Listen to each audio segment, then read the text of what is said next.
Praise the lord. ఆయన వాక్యాన్ని ధ్యానించుకోవడానికి దేవుడు మనకి ఇచ్చిన మరి యొక్క సమయాన్ని బట్టి ఆయనకి లెక్కలేని వేలాది వందనాలు చెల్లించుకుందాం. వాక్య భాగంలోకి వెళ్లే ముందు చిన్న ప్రార్థన చేసుకుందాం. మహిమగల దేవ వందనాలు చెల్లించుకుంటున్నాం తండ్రి. ఇదిగో నీ వాక్యాన్ని తండ్రి ధ్యానించి చూడగా మా ఆలోచనలు కాదు, తలంపులు కాదు, నేను ఈ ఆత్మతో మమ్మల్ని నింపమని ప్రార్థన చేస్తున్నాను. సరైన రీతిలో మేము అర్థం చేసుకుని నీకు మరింత దగ్గరగా మేము నడిచే కృపను మాకు దయచేయమని, సమస్త విషయంలో నీ సహాయం మాకు అనుగ్రహించమని పరిశుద్ధమైన యేసే పేరిట అడిగి వేడుకుంటున్నాం తండ్రి. ఆమేన్. ఈరోజు దేవుడిచ్చిన వాక్య భాగం దానియేలు ప్రవచనాత్మక విశేషం. ప్రతి మనిషిలోనూ ఏదో ఒక విశేషం అనేది ఉంటుంది. అది ఏ విశేషమైనా సరే అది దేవుడిచ్చినదే. కానీ కొంతమందికి పుట్టుక నుండే విశేషంగా పుడతారు కదా, ఆ టాలెంట్స్తో వాళ్ళు పుడతారు, ఆ స్పెషాలిటీస్తో వాళ్ళు పుడతారు కదా, ప్రత్యేకతలతో వాళ్ళు పుడతారు. మరి కొంతమంది అయితే సాధన చేసి ఆ టాలెంట్స్ని సంపాదించుకుంటారు. ఈ రెండింటికి భిన్నంగా మరి కొంతమంది అయితే దేవుడితో సంబంధం కలిగి ఉండడం వలన విశేషాలని పొందుకుంటారు. మరి ఇక్కడ మనం చూసినట్లయితే దానియేలు కూడా ఒక ప్రత్యేకమైన విశేషం తనలో ఉంది. అది దేవుడితో సంబంధం కలిగి ఉండడం వలన తను పొందుకుని ఉన్నాడు. అదే గిఫ్ట్ ఆఫ్ ప్రాఫెసీ. ఆయనకి ప్రాఫెసీ అనే గిఫ్ట్ ఉంది, ప్రవచనాత్మ ఆయన మీద ఉన్నది. బైబిల్లో మనం దానియేలు గురించి చూసుకున్నట్లయితే ఆయన జీవించిన జీవితం, ఆయన ఏ విధంగా బబులోను సామ్రాజ్యానికి వచ్చాడు, బబులోనులో ఏ విధంగా తన జీవితాన్ని వెళ్ళబుచ్చాడు, ఏ విధంగా తన సిచ్యువేషన్స్ అనేవి మారాయి, తన పొజిషన్ ఏ విధంగా చేంజ్ అయింది, ఇవన్నీ తన లైఫ్కి సంబంధించిన విషయాలన్నీ మనకు కనబడతాయి. కానీ ఈ లైఫ్లో మనం చూసినట్లయితే మేజర్గా తన జీవితంలో ప్రవచనాత్మకంగా తను చేసిన స్టేట్మెంట్స్ వల్ల తన జీవితంలో గొప్ప మార్పులు అనేవి సంభవిస్తాయి.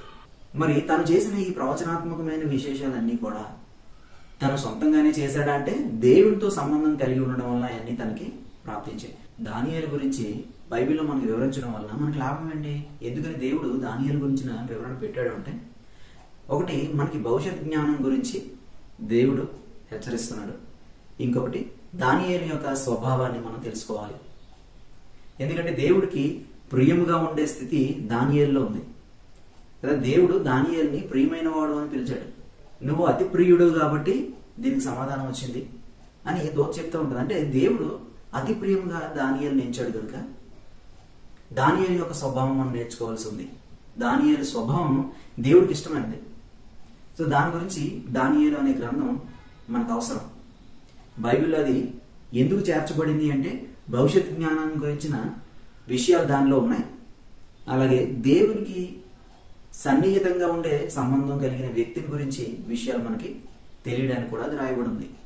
ఇక్కడ మనం అర్థం చేసుకున్నట్లయితే దానియేలు దేవుడితో సాన్నిహిత్యంగా ఉన్నాడు. దేవుడితో సాన్నిహిత్యంగా ఉన్న దానియేలుకి దేవుడి నుంచి ఒక రెవల్యూషన్ వచ్చింది. దేవుడి నుంచి వచ్చిన ఆ రెవల్యూషన్ దానియేలు జీవితంలో ఏ విధంగా ఉపయోగపడింది?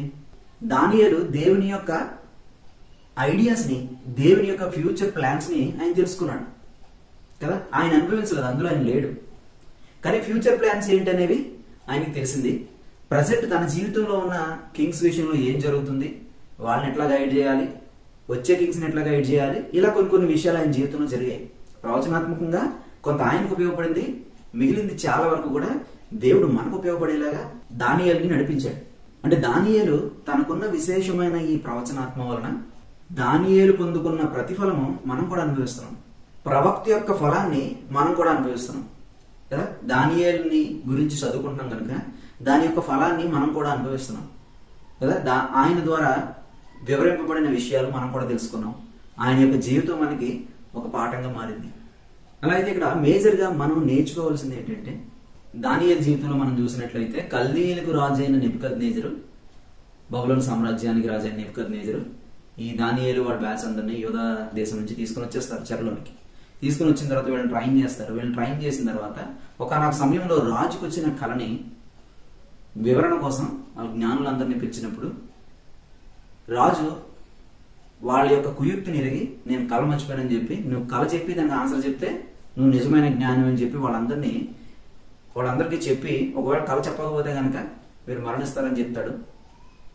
వాళ్ళేమో జ్ఞానులందరూ కలిసి మేము ఇదివరకు అన్నట్టు ఇటువంటిది ఏ రాజ్యంలో కూడా చూడలేదు, మీరు కొత్తగా మాకు ఇలా చెప్తున్నారు అని చెప్పినప్పుడు నేను కళను మర్చిపోయానన్న విషయాన్ని అడ్వాంటేజ్గా తీసుకుని మీరు కాలయాపన చేస్తున్నారు కనుక అధిపతిని పిలిచి జ్ఞానులందరినీ చంపేయమని చెప్తాడు. జ్ఞానులందరినీ చంపేయమని చెప్పినప్పుడు ఈ అధికారి దానియేలు దగ్గరికి కూడా వెళ్తాడు. దానియేలు కూడా one of the major wise men కదా ఆ రాజ్యంలో. మరి అటువంటి సమయంలో ఏ అధిపతి అయితే చంపేయడానికి అధికారం పొంది దానియేలు దగ్గరికి వచ్చాడో ఆ అధికారితో దానియేలు ఏమంటాడంటే 3 days నాకు టైం ఇవ్వండి, నేను ఎక్స్ప్లెయిన్ చేస్తాను రాజుకి తనకు వచ్చిన కళ ఏంటి, దాని అర్థం ఏంటి అనేది నేను ఎక్స్ప్లెయిన్ చేస్తానని చాలా బోల్డ్గా ఆన్సర్ చెప్పాడు ఆయన. ఇక్కడ మనం గమనించవలసింది ఏంటంటే దానియేలు దేవునితో కలిగి ఉన్న సాన్నిహిత్యం వలన, దేవునితో తనకున్న సత్సంబంధం వలన దానియేలుకి ఏ ధైర్యం వచ్చింది? దేవుడి దగ్గర విషయాన్ని పెడితే నాకు ఆన్సర్ వచ్చింది, దేవుడి దగ్గర విషయాన్ని పెడితే నేను విషయాలను తెలుసుకోగలుగుతాను కదా, మనుషులకు అంతరంగంలో ఉన్న విషయాలను కూడా నేను తెలుసుకోగలుగుతాను అనే ధైర్యం ఆయనకు ఉంది. ఎందుకని ఆ ధైర్యం ఆయనకు ఉందంటే దేవుడితో తనకున్న సాన్నిహిత్యం అలాంటిది కదా. దేవుడికి చాలా దగ్గరగా తను సాన్నిహిత్యం కలిగి ఉన్నాడు, దేవుడికి చాలా దగ్గరగా ఉన్న జీవితం ఆయనకు ఉంది. అందుకని అంత ధైర్యంగా ఆయన దేవుని మీద ఉన్న విశ్వాసంతో బలంగా 3 days టైం ఇవ్వండి, I will explain to king అని చెప్తాడు. వెంటనే అధిపతి కూడా కింగ్ దగ్గరికి వెళ్ళడం, దానియేలు కూడా కింగ్ని అడగడం, మొత్తానికి పర్మిషన్ తెచ్చుకుంటాడు. వీళ్ళందరూ కూర్చొని ప్రార్థన చేసి దానికి సమాధానం పొందుకుంటారు. ఇక్కడ ఒక విషయాన్ని మనం క్లియర్గా అర్థం చేసుకోవాలి. ప్రవచన ఆత్మ కలిగి ఉన్న దానియేలుకి దాయబడింది అనేది ఏది లేదు, సృష్టిలో కూడా ఏది లేదు. ఎందుకని సృష్టిలో కూడా అతనికి దాయబడింది ఏది లేదని మనం ఎందుకు అనుకుంటున్నామంటే దానియేలు తన జ్ఞానాన్ని బట్టి ఆలోచన చేశాడు అనుకో, తనకున్న పరిమితిని బట్టి, తనకున్న గతిని బట్టి, ఆ స్థితిని బట్టి తన ఆలోచన ఉంటుంది, కానీ అంతకు మించిన ఆలోచన తను కలిగి ఉండలేడు. కానీ ఇప్పుడు ఆయన మీద ఉన్నది ఏంటి? ప్రవచన ఆత్మ కదా. అంటే దేవుని యొక్క ఆత్మ ఆయన మీద ఉన్నది, దేవుని యొక్క ఆత్మ ఆయన మీద ఉన్నది కనుక దేవుడు సృష్టికర్త, ఆయనకి దాగి ఉన్నది ఏదీ లేదు, ఆయనకి సమస్తము విశదమై ఉన్నదే. ఎందుకు? సృష్టించింది ఆయనే. ఆయన కన్నులకి సమస్తము కూడా తేటగా స్పష్టంగా ఉంటుందంట. వాక్యం చెప్తుంది కదా ఈ విషయాలు మనకి. ఆయన కన్నులకి సమస్తము తేటగా స్పష్టంగా ఉంటుంది. సృష్టిలో ఏది కూడా ఆయన దృష్టికి దాయబడిందిగా ఏది లేదు, అన్ని విశదమై ఉన్నాయి. He knows everything. He is the creator of all creation. There is nothing that is hidden before him for his eyes కదా. దేవుడికి ఏది కూడా దాగి ఉండలేదు. సో అటువంటి ఆత్మని దానియేలు పొందుకున్నాడు. అటువంటి ఆత్మను దానియేలు పొందుకున్నాడంటే ఆయన కూడా విశదమై ఉండకుండా ఏది లేదు. ఎందుకంటే ప్రతి విషయాన్ని దేవుడి దగ్గర పెడతాడు, దేవుడి దగ్గర ఆ విషయాన్ని కనుక్కొని దానికి సమాధానం చెప్తాడు కదా. వాళ్ళకున్న రిలేషన్ ఆ విధంగా ఉంది. ఇప్పుడు చూసేది దానియేలు యొక్క కన్నులు కాదు, కానీ దేవుని యొక్క కన్నులు చూసి దానియేలుకి విషయం తెలియజేస్తాయి. ఇదే విషయాన్ని మనం చూసినట్లయితే దావీదుని ఎలక్ట్ చేసేటప్పుడు కూడా సమూయేలు ప్రవక్తతో దేవుడు ఏమని చెప్తాడంటే, దావీదు అన్నదమ్ముల్లో పెద్దవాడే అని ఎలియాబుని చూసి సమూయేలు ఏమనుకుంటాడంటే, ఈయన ఎత్తుగా చక్కగా ఉన్నాడు, మేబీ దేవుడు ఇతన్నే ఎన్నుకుంటాడు అనుకుంటా రాజుగా అని సమూయేలు తన మనసులో తను అనుకుంటాడు. ఆయన ప్రవక్తే, తన ఆలోచన మనకి దేవుడు అక్కడ చెప్తున్నాడు.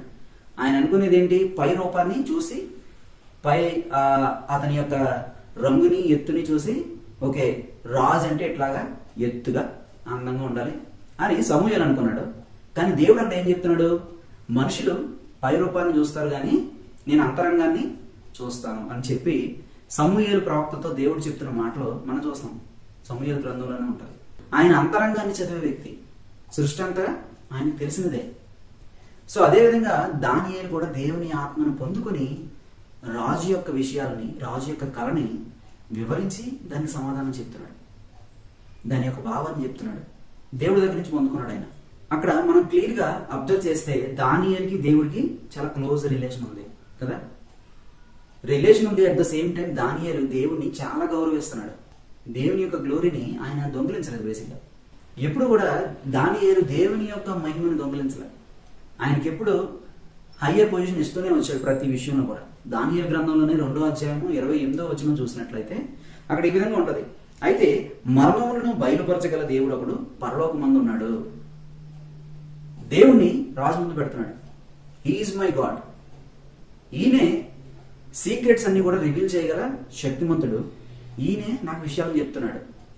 హీఈస్ మై గాడ్ అని దేవుణ్ణి కనపరుస్తున్నాడు అక్కడ. అంత్యదినములు ఎందుకు కలుగుబోదారని ఆయన రాజుకు నెబుకద్నెజరునకు తెలియజేసెను. తాము పడక మీద పరుండగా తమరి మనస్సులో కలిగిన స్వప్న దర్శనములు ఏవనగా అని వాటికి దేవుడి దగ్గర తాము తెలుసుకున్న విషయాలన్నింటినీ వివరించడం మొదలుపెట్టాడు. అంటే దేవుడికి దానియేలుకు ఉన్న రిలేషన్ వలన విషయాలన్నీ దానియేలుకు అర్థమవుతున్నాయి. దేవుడు ఏ అధికారం అయితే కలిగి ఉన్నాడో అదే అధికారం దానియేలు కూడా పొందుకొని ఉన్నాడు. దేవుని అధికారాన్ని దానియేలు పొందుకున్నాడు. అంటే ప్రవక్తగా ఎవరైతే నిలబడ్డారో, 5-fold మినిస్ట్రీలో ఎవరైతే ఉన్నారో, అపోస్తలులు గాను, లేకపోతే బోధకులు గాను, పాస్టర్స్ గాను, లేకపోతే ప్రవక్తలు గాను, ఎవాంజలిస్టులు గాను ఎవరైతే ఎలక్ట్ చేయబడ్డారో వాళ్ళందరికీ దేవునికి ఎటువంటి శక్తి ఉందో అటువంటి శక్తిని దేవుడు వాళ్ళ మీద ఉంచుతాడు. అటువంటి మహిమ కార్యాలు వాళ్ళు కూడా చేస్తారు. ఎందుకు? దేవునికి వాళ్ళకి మధ్య ఉన్న సత్సంబంధం, దేవుడు కలిగి ఉన్న అధికారాన్ని వాళ్ళు ఇన్హెరిట్ చేసుకుంటారు అన్నమాట. ఎప్పుడైతే మనం విశ్వాసులుగా పిలవబడ్డాం, అప్పుడు దేవుని కుమారులు అనబడుతున్నాం కదా. దేవుని కుమారులు అనబడుతున్నాం అంటే దేవుని యొక్క సాదృశ్యాన్ని, అంటే దేవుని కలిగి ఉన్న లక్షణాలని మనం కూడా కలిగి ఉండడం కదా. దేవుని పిల్లలు అంటే దేవుడు ఉన్న లక్షణాలు మనకు కూడా ఉంటాయి. ఇప్పుడు మనకున్న లక్షణాలు మన పిల్లలు కూడా వస్తాయి కదా, ఇన్హెరిటెన్స్. అలాగే దేవుడు కలిగి ఉన్న లక్షణాలు కూడా అపోస్తలులకు వచ్చాయి. దేవుడు కలిగి ఉన్న లక్షణాలు దేవుడు ఎంచుకున్న తన నాయకులకి వస్తుంది. దేవుడు కలిగి ఉన్న లక్షణాలు తన ప్రవక్తలకు వస్తాయి. అప్పుడే ప్రవక్తలైనా, అపోస్తలులైనా, బోధకులైనా, లేకపోతే సువార్థికులైనా, కాపరులైనా, దేవుడి చేత నియమించబడిన మరెవరైనా సరే దేవుని యొక్క అధికారాన్ని చెలాయిస్తున్నారు అంటే దేవుడి దగ్గర నుంచి వాళ్ళు పొందుకున్నారు. అంటే దేవుడు కలిగి ఉన్న లక్షణాలని వాళ్ళ జీవితాల్లో కూడా వాళ్ళు కలిగి ఉన్నారు. వాళ్ళు వేరే పేరు మీద ఏమి కార్యాలు చేయట్లేదు, కానీ దేవుని నామంలోనే వాళ్ళు కార్యాలు చేస్తున్నారంటే దేవుడి దగ్గర నుంచి వాళ్ళు పొందుకుంటున్నారు. సో యేసయ్య నామాన్ని కాదంటలేదు, యేసయ్య నామంలో వాళ్ళు కార్యాలు చేస్తున్నారు, యేసయ్యని బోధిస్తున్నారు, యేసయ్య ప్రేమని ప్రకటిస్తున్నారు, ఆయన గుణాతిశయాలను ప్రకటిస్తున్నారు. సో వాళ్ళందరిలోని యేసయ్య యొక్క లక్షణాలు ప్రదర్శించబడుతున్నాయి. యేసయ్య యొక్క లక్షణాలు ప్రదర్శించబడుతున్నాయి గనుకనే వాళ్ళు మహిమ కార్యాలు చూపించగలుగుతున్నారు. దేవుడి దగ్గర వాళ్ళు విచారించినప్పుడు వాళ్ళకి సమాధానం అనేది దేవుడి దగ్గర నుంచి వస్తుంది. ఒక వ్యక్తి మీ గురించి ఒక ప్రవచనం చెప్తున్నాడు అంటే మీలో ఉన్న అంతరంగ స్వభావాన్ని దేవుడు వాళ్ళకి బయలుపరుస్తాడు కనుక వాళ్ళు మీకు చెప్పగలుగుతారు. సో డైరెక్షన్ అనేది వస్తుంది. దేవుని యొక్క చిత్తం ఏంటో ఒక డైరెక్షన్ ని వాళ్ళు మనం చూపించగలుగుతారు. సో ఇక్కడ మనం గమనించవలసింది ఏంటంటే దేవుడికి సాన్నిహిత్యంగా ఏ విధంగా ఉండాలి. దానియేలు పొందుకున్న ప్రవచనాత్మను మనం పొందుకోగలమా? ఈ విషయాలు మనం నేర్చుకోవాలి కదా. దానియేలు యొక్క ప్రధానమైన 2 లక్షణాలు మనం చూసినట్లయితే మనకి దానియేలు దేవుడికి ఎంత దగ్గరగా ఉన్నాడు అనేది అర్థమవుతుంది. ఈ 2 విషయాలు చాలా అవసరం కనుక ఈ 2 విషయాలు మాత్రమే డిస్కస్ చేస్తాను. ఇంకా చాలా లక్షణాలు దానియేలులో ఉన్నాయి. దేవుడికి బాగా క్లోజ్గా ఉండడానికి ఇంకా చాలా విషయాలు ఉన్నాయి. 2 విషయాలు మాత్రం మాక్సిమం కవర్ అయ్యేలాగా ట్రై చేద్దాం. దేవుడికి దానియేలుకి మధ్య ఈ క్లోజ్ రిలేషన్ ఎలా ఫామ్ అయింది అనే దాని గురించి మనం తెలుసుకున్నట్లయితే 2 పాయింట్లు మనకు బాగా క్లారిటీగా కనబడతాయి. ఒకటి, దానియేలులో ఉన్న పాజిటివ్ మైండ్. 2, కన్సిస్టెన్సీ. దానియేలులో ఉన్న పాజిటివ్ మైండ్ మనం ఇక్కడ ఆలోచన చేస్తే, ఇందాక మనం చెప్పుకున్నట్లు రాజు దగ్గర నుంచి ఒక అధికారి వచ్చి నేను చంపేస్తాను అని చెప్పినప్పుడు అక్కడ దానియేలు భయపడకుండా ఒక విషయం చెప్తున్నాడు. ఏమని చెప్తున్నాడు? గివ్ మీ 3 days, 3 రోజులు నాకు టైం ఇవ్వండి, నేను ఎక్స్ప్లెయిన్ చేసి చెప్తాను అని ధైర్యంగా బోల్డ్గా ఆ అధికారి దగ్గర అంటున్నాడు. అంటే దానియేలుకున్న గాఢమైన విశ్వాసాన్ని మనం చూడొచ్చు కదా. ఆ బలమైన విశ్వాసాన్ని, దేవుని మీద తనకున్న బలమైన విశ్వాసాన్ని మనం చూడొచ్చు. ఇక్కడ దానియేలు చూసినట్లయితే నెగిటివ్ గా తను రియాక్ట్ అవ్వలేదు, కానీ తన చుట్టూ ఉన్న జనాలను కూడా కాపాడేంత పాజిటివ్ గా తను రియాక్ట్ అయ్యాడు. పాజిటివ్ గా రియాక్ట్ అయ్యాడని ఎందుకు అంటున్నామంటే, దేవుడి దగ్గర నేను ఈ ప్రార్థన విన్నపాన్ని పెట్టినప్పుడు దేవుడు సమాధానం ఇస్తాడంటారా? దేవుడు ఒకరు చెప్పబోతున్న పరిస్థితి ఏంటి?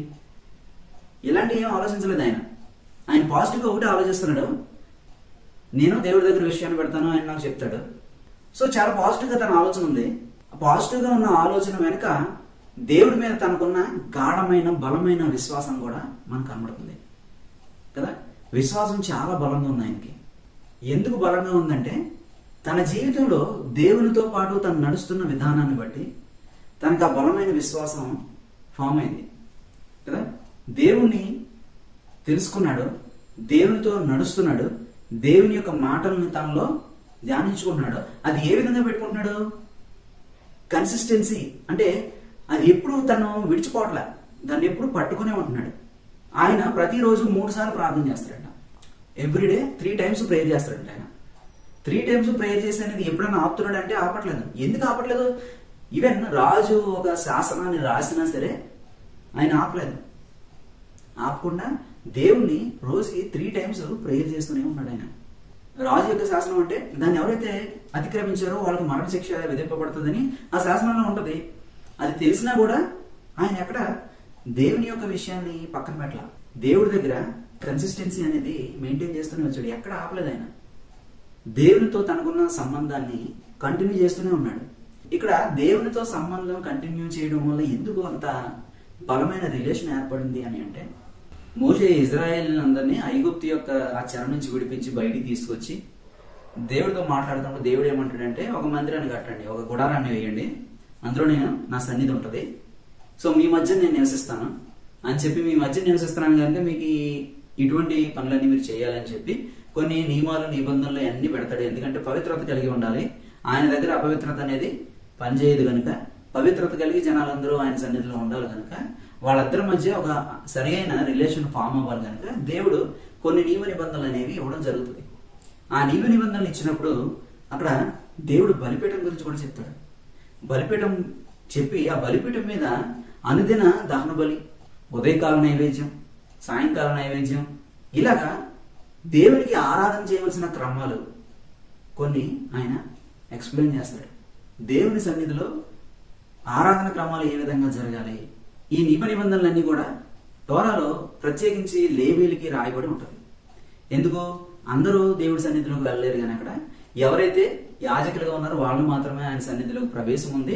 అది కూడా కొంతమందికి ఎవరెవరు ఏమేమి పనులు చేయాలి, ఎప్పుడు ఏ విధంగా ఆరాధించాలి, ఏ విధంగా దాన బలులు చేయాలి, ఏ విధంగా బలి అర్పించాలి, ఇవన్నీ కూడా రాయబడి ఉంటాయి. ఎప్పుడైతే దేవుడికి ఒక బలిపీఠం కట్టబడిందో దాని మీద బలి అర్పించాలి, దాని మీద యాగం చేయాలి కదా. ఇక్కడ అది కూడా కన్సిస్టెంట్ గా యాగం అనేది జరగాలి. ఉదయకాలం, సాయంకాలం, ఇలా దహన బలులని, ఇలా రకరకాల బలుల గురించి. ఎవరు బలి ఇవ్వకపోయినా ఉదయకాలం, సాయంకాలం అనేది నైవేద్యం అనేది ఖచ్చితంగా జరగాల్సిందే. ఎందుకు? ఇది కంటిన్యూస్ రిలేషన్ లో ఉండడానికి, దేవునికి ఆయన యొక్క జనాంగానికి, ఎంచుకున్న జనాంగానికి మధ్యన ఎటువంటి డిఫరెన్షియేషన్ రాకూడదు. అపవిత్రత అనేది ఎక్కడ లోపలికి ప్రవేశించకూడదు కనుక ఆ యాగం జరుగుతూ ఉండాలి. వాళ్ళిద్దరి మధ్యన ఒక సత్సంబంధం అనేది కలిగి ఉంటూ ఉండాలి. అందుకని దేవుడు బలిపీఠం గురించి చెప్తాడు. ఆ బలిపీఠం నిబంధన కూడా ఆయన వాడతాడు, నిబంధన చేసుకోవడానికి కూడా ఆయన వాడతాడు కదా. సో ఇదే విధానాన్ని దానియేలు కూడా ఆచరిస్తున్నాడు. దానియేలు కూడా తన హృదయం అనే బలిపీఠం మీద రోజు తన ప్రార్థనల్ని బలులుగా అర్పిస్తున్నాడు. రోజు తన హృదయాన్ని బలిగా అర్పిస్తున్నాడు ఆ బలిపీఠం మీద. ఓకే, అది ఒక బలిపీఠం కట్టాడనమాట ఆయన. ఓకే, ఫిజికల్ గా బలిపీఠం అక్కడ కనబడలేదు కానీ తన హృదయమే ఒక బలిపీఠంగా ఉంది. దేవుడిని ఆరాధించడం అనేది బలులుగా ఆయన చేస్తున్నాడు. ఆయన చేసిన ప్రార్థనలన్నీ దేవుడికి ఒక పొగలాగా అది ఆయన సమీపానికి వెళ్తుంది. సో దానియేలు బలిపీఠాన్ని కట్టగలిగాడు. తన ప్రార్థన ద్వారా తన హృదయంలో బలిపీఠాన్ని కట్టగలిగాడు. అది ఎప్పుడూ ఆరని మంట వలె అది రగులుతూనే ఉంది. అదేవిధంగా కన్సిస్టెన్సీ అని ఎందుకు మాట్లాడుకుంటున్నామంటే, మనం కూడా మన ప్రార్థనలోను దేవుడితో మనకున్న రిలేషన్లోను ఒక బలిపీఠంగా మన హృదయాన్ని కట్టాలి. ఆ బలిపీఠం మీద మన ప్రార్థనలు అనే బలులను వెయ్యాలి. ఆయన్ని మన స్తుతులతోనూ మన స్తోత్రములతోనూ కీర్తనతోనూ ఆయన ఆరాధించాలి. ఒక బలిగా, ఒక యాగంగా మనం చేయాలి. మన జీవితాన్ని రోమిలకు రాసిన పత్రిక 12:2 మనకి ఏమని ఉంటుంది? సజీవ యాగాలుగా మిమ్మల్ని మీరు సమర్పించుకొని ఉంటుంది కదా. అంటే ఇప్పుడు మనకు పరిశుద్ధాత్మ దేవుని యొక్క ఇంటర్వెన్షన్ ఉంది మన జీవితాలకి. దానియేలుకి పరిశుద్ధాత్మ దేవుని యొక్క ఇంటర్వెన్షన్ లేదు కానీ దాని యొక్క అనుభవంలోనికి వచ్చాడు. ఆయన అనుభవంలోనికి వచ్చాడు, దేవునితో మాట్లాడుతున్నాడు. దేవుడు తన దూతల ద్వారా విషయాలని తెలియజేస్తున్నాడు, పంపిస్తున్నాడు, విషయాలు తెలియజేస్తున్నాడు. ఇప్పుడు మనకు పరిశుద్ధాత్మ దేవుడు మన దగ్గరే ఉన్నాడు. ఆయన మన హృదయమే, ఇప్పుడు మన శరీరమే ఆయనకి ఆలయంగా అయిపోయింది కదా. అంటే మన హృదయం బలిపీఠంగా దేవుని సన్నిధిలో పెట్టగలుగుతున్నామా? మన హృదయాన్ని ఆయన సన్నిధిలో పెడితే దానియేలులాగా మనం దేవుని యొక్క మాటలు వినొచ్చు కదా. అంటే పరిశుద్ధాత్మ దేవుడు మనలో నివసిస్తున్నాడు అనే స్పర్శ మనం కలిగి ఉంటే మన శరీరాన్ని ఎక్కడ డిఫైల్ చేసుకోం కదా. మన శరీరాన్ని ఎక్కడ డిఫైల్ చేసుకోకుండా ఇది దేవుని ఆలయం గనుక ఇందులో ఆరాధన జరగాలి, ఇది దేవుని ఆలయం గనుక ఇందులో బలి జరగాలి, ఇది దేవుని యొక్క బలిపీఠం ఉండే స్థానం గనుక మన నోటి మాట కానీ మన సెన్సెస్, ఒక 5 సెన్సెస్ ఏమైతే ఉన్నాయో అవన్నీ దేవుడికి అర్పించగలుగుతున్నామా? మన నోటి మాటల్ని దేవుడికి అర్పించగలుగుతున్నామా? ఎందుకు? జీవమరణాలు నాలుగు మీద ఉన్నాయని దేవుడు చెప్తాడు కదా. అంటే మనం పలికే మాట జీవానికా లేకపోతే మనం పలికే మాట మరణానికా? అంటే నాలుగుని సాధు చేసుకోవాలి కదా.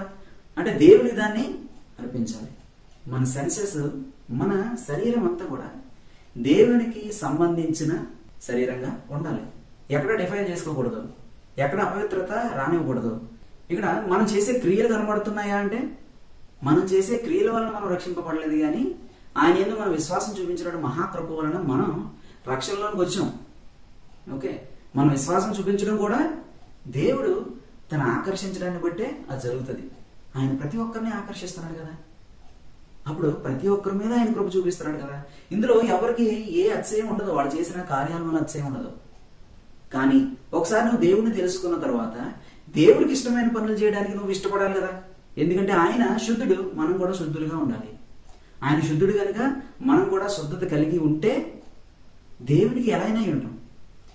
అంటే ఆయన ఈస్ట్ డైరెక్షన్లో వెళ్తే మనం కూడా ఈస్ట్ డైరెక్షన్లో వెళ్తున్నట్టు. ఆయన ఈస్ట్ డైరెక్షన్లో వెళ్తున్నప్పుడు మనం వెస్ట్ డైరెక్షన్లోకి వెళ్తే దూరం పెరుగుతుంది కానీ దగ్గర అవుతామా? లేదు కదా. మరి ఇక్కడ చెప్పేది ఏంటంటే దేవునికి అంటుకట్టబడిన జీవితం దానియేలు కలిగి ఉన్నాడు. దేవునికి అంటుకట్టబడిన జీవితాన్ని దానియేలు ప్రదర్శించాడు. అక్కడ విశ్వాసానికి సంబంధించిన క్రియలు దాయబడి లేవు. విశ్వాసానికి సంబంధించిన క్రియలు బయటపడుతున్నాయి. దానియేలు జీవితంలో అందరికీ కనబడుతున్నాయి. అదే విషయాలు మనం బైబిల్లో చదువుకుంటాం. ఆయన బయటకి విశ్వాసానికి సంబంధించిన వ్యక్తిగా కనబడుతున్నాడు. మన జీవితంలో విశ్వాసం ఉందని చెప్తాం కానీ క్రియలు బయటికి కనబడవు. అదే ప్రాబ్లం.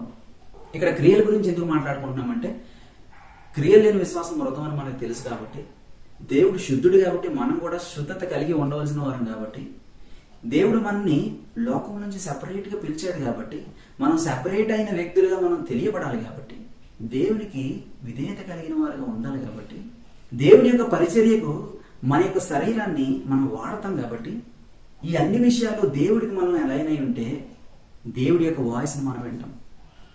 దేవుడి యొక్క వాయిస్ని వింటాం. మనం కన్సిస్టెంట్ గా దేవుని సన్నిధిలో ఆయన మీద బలమైన విశ్వాసం చూపిస్తూ మన ప్రార్థనలో దేవుని యొక్క వాక్కును చదవడంలోనూ మనం కన్సిస్టెన్సీని చూపించగలిగితే దేవుడు మాట్లాడతాడు. ఎందుకంటే అది బలిపీఠం, మనం బలి అర్పిస్తున్నామట. బలి అర్పించినప్పుడు దేవుడు ఖచ్చితంగా ఆయన దానికి రిప్లై ఇస్తాడు కదా. సొలొమోను చివరకు పడిపోతాడని దేవుడికి తెలియదా? ఖచ్చితంగా దేవుడు తెలుసు. సొలొమోనుకి సమాధానం చెప్తాడు కదా. సమాధానం చెప్పడమే కాదు, తను ఏలినంతకాలం ఎటువంటి యుద్ధం జరగలేదు. సమాధానం ఇవ్వడమే కాదు, తనకి ఏ విధంగా జ్ఞానం ఉండాలనే విషయంలో కూడా దేవుడు ఆశీర్వదించాడు. కానీ అట్ లాస్ట్ సొలొమోను పడిపోతాడనే విషయం దేవుడికి తెలియదా? తెలుసు. సో మన యాగం చేయడం అనేది చాలా అవసరం. దానియేలు యాగం చేశాడు. మనం కూడా మన జీవితాలను సజీవ యాగాలుగా ఆయనకు అర్పించాలి. మనం అర్పించే క్రమంలో మన జీవితంలో ముందు మనం వేసే అడుగులేంటి? ఆయనకి ఇంటిమసీలోనికి మనం వెళ్తాం. ఆయనతో కదా, ఆయన సన్నిధిలో మనం కన్సిస్టెన్సీని చూపించగలుగుతాం. చాలా పాజిటివ్గా మన మైండ్ సెట్ అనేది మారుతుంది. ఎందుకు? కన్సిస్టెన్సీ మనకి పెరుగుతున్న కొద్దీ దేవుడితో సరి అయిన సంబంధంలోనికి మనం వెళ్తాం కనుక, అంటుకట్టబడతాం కనుక, ఆయన ద్రాక్షవల్లి మనం కొమ్మలం కనుక, మనం అంటుకట్టబడి ఆయనలో ఉన్న దాన్ని మనం గ్రహిస్తాం కనుక, ఇన్హెరిటెన్స్ పొందుకుంటాం కనుక, అక్కడ దేవుని యొక్క శక్తిని మనం కూడా పొందుకునే అవకాశం ఉంది. దానియేలు కూడా దేవుని యొక్క శక్తిని పొందుకుని అక్కడ ప్రవచనాలను లేకపోతే మర్మాలను ఇవన్నిటిలో ఆయన విశదపరుస్తున్నాడు. అందరికి తెలియజేస్తున్నాడు. ఎవరికి ఏ విషయం గురించి అడిగినప్పుడు ఆ రాజులకు వాళ్ళ సమాధానం చెప్తున్నాడు ఆయన. అంటే దేవునితో కలిగి ఉన్న సత్సంబంధం తనని జ్ఞానిగా లోకం ముందు ఉంచింది. ఆయనకి దాయబడింది ఏది లేదు ఇప్పుడు. ఎందుకు? దేవుణ్ణి ఆయన కలిగి ఉన్నాడు కనుక. మనకు కూడా దేవుడిని మనం కలిగి ఉన్నాం కనుక మనకు కూడా దాయబడింది ఏది లేదు. కానీ ఎందుకు మనం గ్రహించలేకపోతున్నాము అంటే దేవునితో ఎలైన్ అయి ఉన్నామా లేదా, కన్సిస్టెన్సీ మన దేవుడి దగ్గరికి తీసుకెళ్తుందా లేదా, మనం అసలు కన్సిస్టెన్సీ కలిగి ఉన్నామా, మన మైండ్లో డ్యూయల్ మైండ్తో ఉన్నామా? డ్యూయల్ మైండ్ ఎప్పుడన్నా ఉన్నప్పుడు మనకి ఏ విధంగా పని అవుతుందా?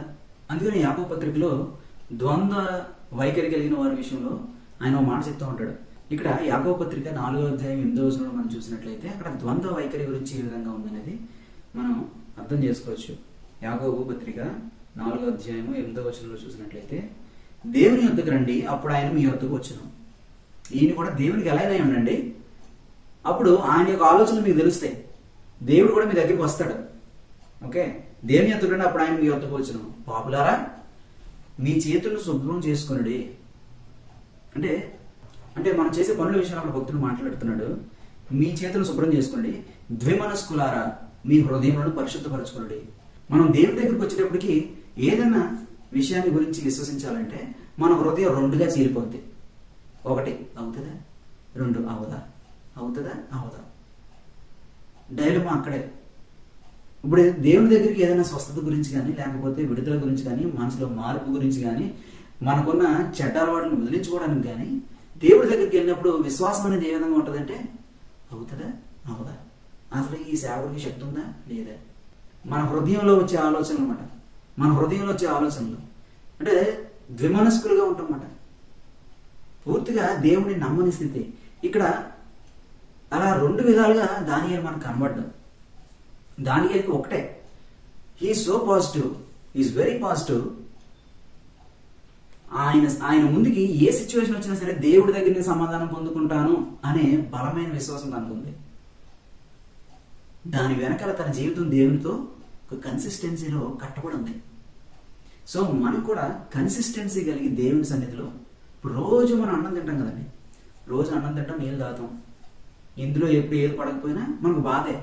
అలాగే ఆత్మీయ ఆహారం కూడా అట్లనే తీసుకోవాలి. ఎప్పుడైతే దానికి లోడ్ చేస్తామో మన ఆత్మ అనేది మాల్ న్యూట్రిషన్గా మారిపోతుంది కదా, దానికి పోషణ సరిలేదు. సో దానికి కూడా పోషణ కావాలి. సో ఆత్మీయ ఆహారం కూడా కంటిన్యూస్గా కన్సిస్టెంట్గా తీసుకోవాలి, ఎక్కడ బ్రేక్ ఇవ్వకుండా తీసుకోవాలి.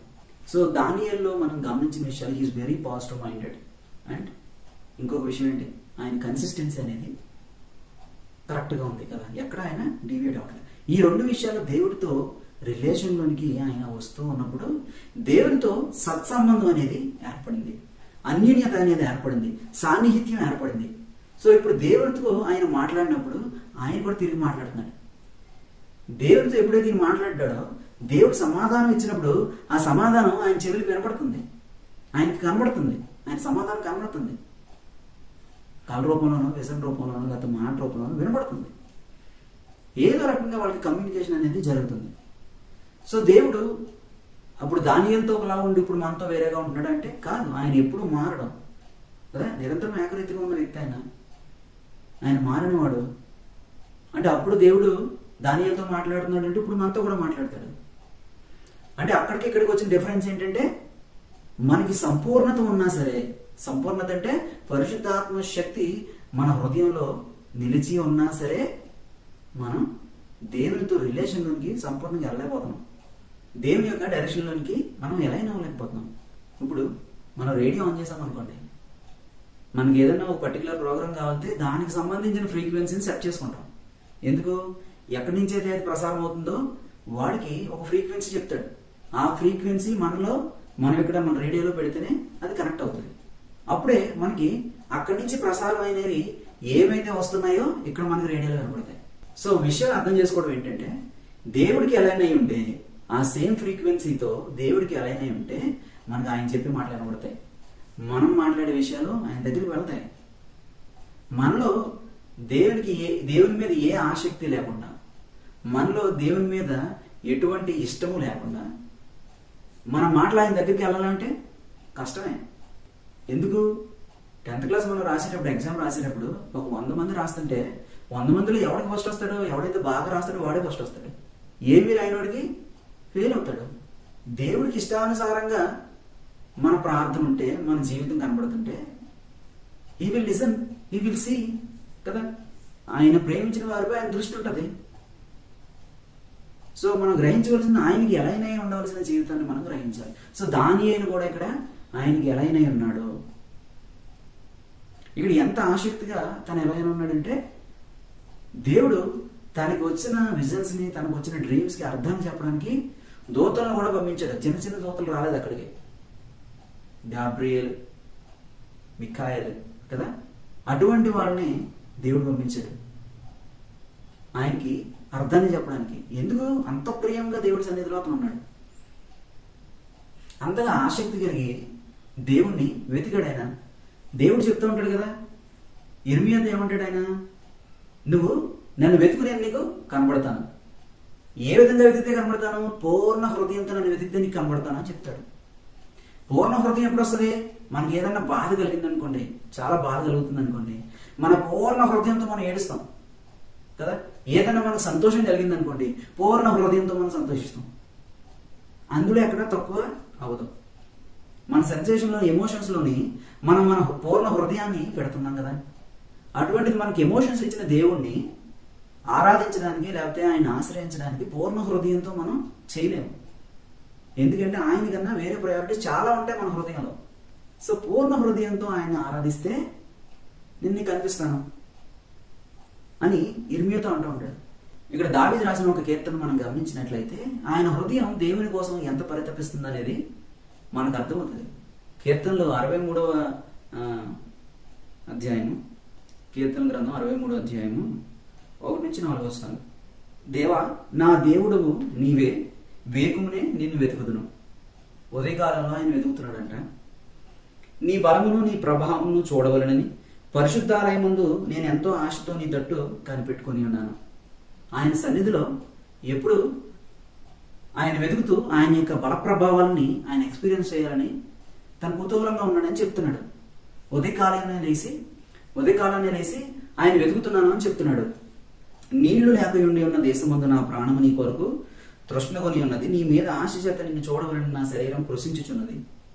నీళ్లు లేని దేశమందు నా ప్రాణం నీ కొరకు తృష్ణకొని ఉందన్నది అని ఇక్కడ అంటున్న మాటకి సమాధానం ఏంటంటే, ఎడారిలో దుప్పి నీటి కోసం ఏ విధంగా అయితే పరితపిస్తుందో, ఎడారిలో వాటర్ కనపడవు కదా, దుప్పికి వాటర్ కావాలి కదా, దుప్పి ఆ నీటి వాగుల కోసం ఎంత దూరమైన ప్రయాణం చేసి దాన్ని వెతుక్కుంటూ ఉంటది.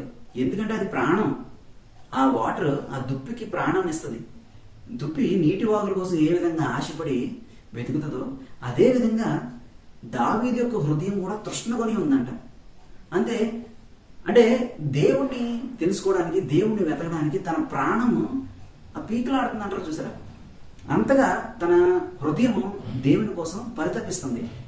అక్కడ దావీదు యొక్క హృదయాన్ని మనం గమనిస్తే ఆయన దేవుని కోసం పరితపిస్తున్నాడు. ఆ విషయాన్ని మనం అర్థం చేసుకోవాలి కదా. ఆశ చేత నిన్ను చూడవలని నా శరీరం కృషించుచున్నది. బెంగపెట్టుకుంటాడంట ఆయన చూడాలని బెంగపెట్టుకుంటాడంట. నీ కృప జీవం కంటే ఉత్తమము, నా పెదవులు నిన్ను స్తుతించును. నా మంచం మీద నిన్ను జ్ఞాపకం చేసుకుని రాత్రి జాముల యందు నిన్ను ధ్యానించినప్పుడు. ఉదయకాలం ధ్యానిస్తున్నాడు, నైట్ ధ్యానిస్తున్నాడు. ఇంక ఎప్పుడు ఆయన పరిస్థితి దేవాలయానికి వెళ్ళి అదే పని, ఆయన హృదయంలో కూడా ఎప్పుడు అదే పని, ఆయన చూడాలని, ఆయన యొక్క బల ప్రభావాలను చూడాలని. అంటే తన పూర్ణ హృదయంతో దేవుని వెతుకుతున్నాడు. అందుకనే గొర్రెలు కాబట్టి దేవుని యొక్క హృదయానుసారుడు అయ్యాడు. దేవుని యొక్క హృదయానుసారుడు రాజుగా ఉన్నాడు కదా. ఇశ్రాయేలుకి రాజు అయ్యాడు. ఎక్కలేని ఎత్తైన స్థలానికి దేవుడు దావీదుని ఎక్కించాడు. ఎందుకంటే ఆయన కలిగి ఉన్న ఆసక్తి అంత గొప్పది. దావీదు దేవునికి హృదయానుసారుడు. దేవుడికి ఎటువంటి ఆలోచన వస్తుందో అటువంటి ఆలోచనే దావీదు కూడా కలిగి ఉంటాడు. అంతగా దేవుణ్ణి తెలుసుకున్న వ్యక్తి. దానియేలు కూడా దేవుడికి అతి ప్రియంగా ఉన్నాడు. అంటే వీళ్ళు ఏ విధంగా దేవుడు యొక్క ఫేవర్ని గ్రాస్ప్ చేయగలిగారు? దేవుడిని ప్రేమించారు వాళ్ళు కదా. దేవుడు పరమగీతాల్లో ఏమని చెప్తాడు? సంఘాన్ని షోలమ్మితో పోల్చి ప్రియుణ్ణి దేవునితో పోల్చినప్పుడు అక్కడ మనకి ఏమర్థమవుతుంది? ప్రేమికుల మధ్య ఎటువంటి ఇంటిమసీ ఉంటుందో, ప్రేమికుల మధ్యన ఎటువంటి ఇంటిమసీ ఉంటుందో అటువంటి ఇంటిమసీతో దేవుడు తన సంఘం ఉండాలని దేవుని కోరిక. దానియేలు స్వభావం ఆ విధంగా ఉంది, దావీదు స్వభావం ఆ విధంగా ఉంది. సో దేవుడు కలిగి ఉన్న అధికారాన్ని వాళ్ళు కూడా పొందుకున్నారు. అందుకనే దానియేలు ప్రవక్తగా ఉన్నాడు, దావీదు కూడా ప్రవక్తగా ఉన్నాడు కదా. దావీదు కుటుంబంలో యేసయ్య కూడా వచ్చాడు. సో మన హృదయాన్ని దేవుని సన్నిధిలో సంపూర్ణంగా పెట్టగలగాలి. ఆయనకి పూర్ణ హృదయంతోనూ పూర్ణ ఆత్మతో ఆయన ప్రేమించాలి. ఆయన్ని ఆత్మతోనూ సత్యంతోనూ మనం ఆరాధించాలి. ఇప్పుడు ఒక వ్యక్తిని మనం ప్రేమించినప్పుడు ఆ వ్యక్తి మన మీద ప్రేమ లేకపోయినా మనం ప్రేమిస్తుంటే ఎలా ఉంటుంది? వన్ సైడ్ లవ్ స్టోరీ కదా. వన్ సైడ్ లవ్ స్టోరీ ఎలా ఉంటుంది? దేవుడు చేసేది కూడా అదే. ఎప్పటి నుంచి? ఆయన ఎప్పుడైతే సృష్టిలో మానవుని పెట్టాడో అప్పటి నుంచి కూడా ఇంతే. వన్ సైడ్ లవ్ స్టోరీ అయింది. మనిషి పూర్ణంగా ప్రేమించలేకపోతున్నాడు. అడపా జనాలు కనబడుతున్నారు ప్రేమించాలని చెప్పి. వాళ్ళకి దేవుడు తన శక్తిని వాళ్ళ మీద ఉంచుతున్నాడు. దేవుడు ఎటువంటి ఆలోచన కలిగి ఉన్నాడు, దేవుడు ఎటువంటి అధికారం కలిగి ఉన్నాడు, వాళ్ళు కూడా వాటిని క్యారీ చేస్తున్నారు. దేవుని యొక్క పవర్తో వాళ్ళు నడుస్తున్నారు. దేవుని యొక్క శక్తి మాటల్లో లేదు కానీ ఆయన ఆత్మ ద్వారా అది క్రియల రూపంలో కనబడుతుంది. వాళ్ళ జీవితాల్లో అది కనబడింది. ఎన్ని మాటలు చెప్పినా మన జీవితాల్లో ఆత్మ సంబంధమైన ఆ మహిమ కార్యాలు మన జీవితంలో లేకపోతే మన బైబిల్ చదువుకునేది కేవలం నవల చదివినట్టే. ఒక పుస్తకం ఏ విధంగా చదువుతామో, టెక్స్ట్ బుక్ కానీ ఒక నవల్ కానీ ఏ విధంగా మనం చదువుతామో ఆ విధంగా చదివినట్టే. ఎందుకంటే దాంట్లో పవర్ లేదు. పవర్ ఎప్పుడు వస్తుంది? ఆ వాక్యంలో ఉన్న దేవుణ్ణి మనం హృదయపూర్వకంగా పూర్ణమైన హృదయంతో వెతికినప్పుడు మనం మాట్లాడే మాటల్లో పవర్ వస్తుంది. ఎందుకు? మన నాలుకైనా ఎందుకు మన నోరైనా, మన కళ్ళైనా, మన చెవులైనా, మన సెన్సెస్ ఏదైనా సరే దేవుడికి అప్పగింపబడి ఉంటాయి. అవి శాంటిఫై చేయబడి ఉంటాయి. అవి బలి అర్పింపబడి ఉంటాయి. బలిగా అర్పింపబడి ఉన్నాయి కనుక అవి దేవుని యొక్క ప్రధానమైన కార్యాలకి ఉపయోగపడుతున్నాయి. అందుకనే వాళ్ళు దేవుడు ఎంచుకున్న బిడ్డలో అని పిలువబడుతున్నారు. మ్యాన్ ఆఫ్ గాడ్ అని, ఉమెన్ ఆఫ్ గాడ్ అని ఎందుకు పిలువబడుతున్నారు?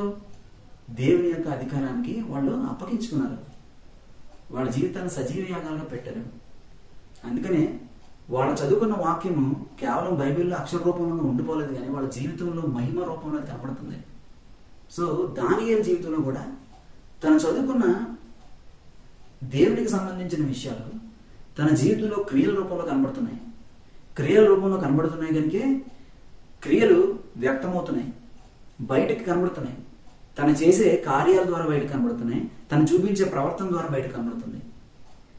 సో దావీదు వలె మనం కూడా దేవుడితో కలిసి నడిస్తే, దానియేలు వలె మనం కూడా దేవుడితో కలిసి నడిస్తే అప్పుడు దేవుని యొక్క మాటలు మనం వినగలుగుతాం. ఆ దేవుని యొక్క ఫ్రీక్వెన్సీకి మనం ఎలైన్ అవుతాం. ఎలైన్ అయినప్పుడు కమ్యూనికేషన్ అనేది జరుగుతుంది. ఎప్పుడైతే కమ్యూనికేషన్ జరిగిందో నీ ద్వారా కార్యాలు కనబడతాయి, దేవుని యొక్క మహిమ కనబడుతుంది. నమ్మని వారు చూసి నమ్మే అవకాశం ఏర్పడుతుంది. సో దేవుణ్ణి పూర్ణ హృదయంతో వెతకడానికి, కన్సిస్టెంట్గా,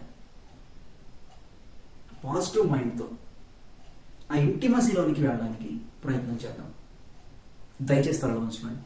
మహిమగల దేవ వందనాలు చెల్లించుకుంటున్నాను తండ్రి. ఇదిగో నీ సన్నిధిలో ప్రార్థన చేస్తున్నాను. ఆయా కనికరం చూపించండి. ఈ ప్రార్థనలో ఏకవేస్తున్న ప్రతి ఒక్క బిడ్డను బట్టి నేను జ్ఞాపకం చేసుకోమని ప్రార్థిస్తున్నాను అయ్యా. కనికరం చూపించండి తండ్రి, కనికరం చూపించండి అయ్యా, కనికరం చూపించండి అయ్యా. స్తోత్రములయ్యా, కనికరం చూపించండి ప్రభువా. ఇదిగో తండ్రి నాయన నీతో సరి అయిన సంబంధంలోనికి మేము వెళ్ళడానికి కావలసిన మార్గాల్ని తండ్రి నేను వెతుకుచుండగా, వెతికే ప్రతి ఒక్క హృదయాన్ని తండ్రి నేను నీవే తట్టమని ప్రార్థన చేస్తున్నాను. వాళ్ళతో మాట్లాడమని ప్రార్థిస్తున్నాను ప్రభువా. నీతో తండ్రి నాయన అయ్యా మాట్లాడాలని తండ్రి నాయన, నీతో తండ్రి నాయన పరిశు నీ మాటలు వినాలని ఎవరైతే తండ్రి యథార్థంగా అయ్యా తండ్రి నేను వెతుకుతున్నారో వాళ్ళకి తండ్రి నీవే కనపడమని తండ్రి అయ్యా, వాళ్ళకి ఒక తండ్రి విశ్వాసం, బలమైన విశ్వాసం పురుగొల్పునట్లుగా నీ కృప వాళ్ళని చూపించమని ప్రార్థన చేస్తున్నానయ్యా. కనికరం చూపించండి తండ్రి, కనికరం చూపించండి ప్రభువా, కనికరం చూపించండి అయ్యా ప్రభువా. స్తోత్రములు. నీకు ప్రియుడిగా ఉన్న దానియేలు గురించి మేము నేర్చుకుని ఉండగా అయ్యా మా జీవితాల్లో కూడా మేము తండ్రి అటువంటి పాజిటివ్ మైండ్తో అయ్యా నీ మీద తండ్రి బలమైన గాఢమైన విశ్వాసాన్ని కలిగిన వారమే అయ్యా, కన్సిస్టెన్సీతో తండ్రి నాయన నిన్ను తండ్రి ఆరాధిస్తూ తండ్రి నాయన నీ దగ్గర నుంచి మాట మేము వినడానికి శక్తిని మాకు అనుగ్రహించమని అయ్యా ప్రార్థనలో ఏకీవిస్తున్న ప్రతి ఒక్క బిడ్డని నీవే రోజు తండ్రి నాయన ముట్టి స్వస్థపరిచి తండ్రి బిడ్డలకి తండ్రి హృదయాలను స్వస్థపరచమని, వాళ్ళ ఆలోచనలు స్వస్థపరచమని, వాళ్ళు తీసుకునే డైరెక్షన్స్ ని స్వస్థపరచమని ప్రభా నీ వైపు తండ్రి వాళ్ళు తండ్రి రావడానికి ప్రయత్నం చేస్తుండగా నీవే వాళ్ళ హత్తుకొనమని సమస్తముని చేతులుగా అప్పగించుకుంటూ పరిశుద్ధమని యేసు పేరిట అడిగి వేడుకుంటున్నాం తండ్రి. Amen. God bless you all.